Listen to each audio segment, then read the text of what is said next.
One day, Buddha was in an assembly when a man walked in looking furious. He thought Buddha was doing something wrong. He was drawing a huge crowd and people would just go to him and meditate. He was a restless businessman, and he had found that his children were spending their time with Buddha when they could have engaged themselves in business, making more money and ensuring their livelihood.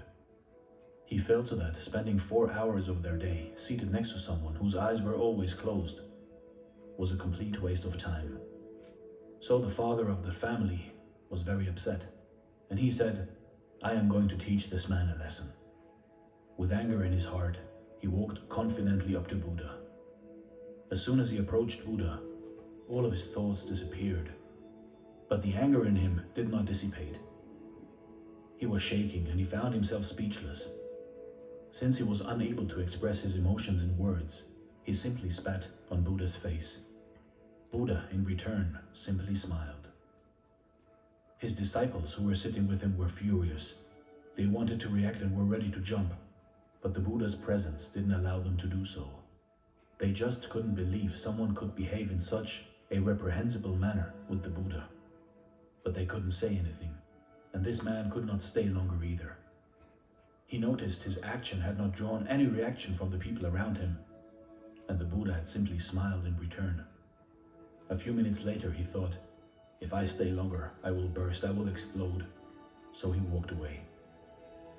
Once he returned home, he couldn't erase the image of the smiling Buddha from his mind. For the first time in his life, he had met someone who had such an extraordinary reaction to such a disrespectful act. He could not sleep all night, and his whole body underwent a transformation. He was shivering, shaking. He felt as though his world had collapsed. So the next day he got up and went and fell at Buddha's feet and said, "Please forgive me. I did not know what I was doing." To which Buddha replied, "I cannot excuse you." Everyone, including Buddha's disciples, were shocked at this reaction. All his life, Buddha had been so compassionate. He had accepted everyone in his ashram, regardless of their past. And now he was telling this businessman that he could not excuse his behavior. Buddha looked around and found everyone to be in a state of shock.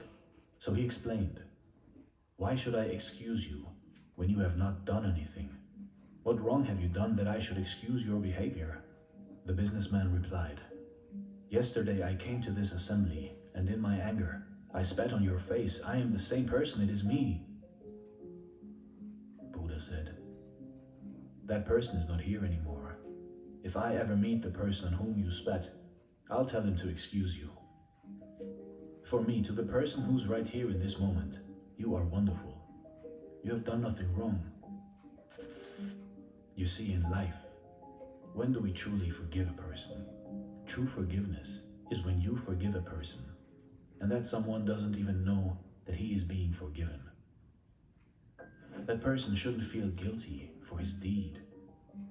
This is the right kind of forgiveness. If you forgive someone and keep reminding them about their mistake and make them feel guilty all the time, then in truth, you've simply not forgiven them yet. Guilt itself should be enough punishment for a person. This is Dare to Do Motivation Stories. Thanks for watching, and stay blessed.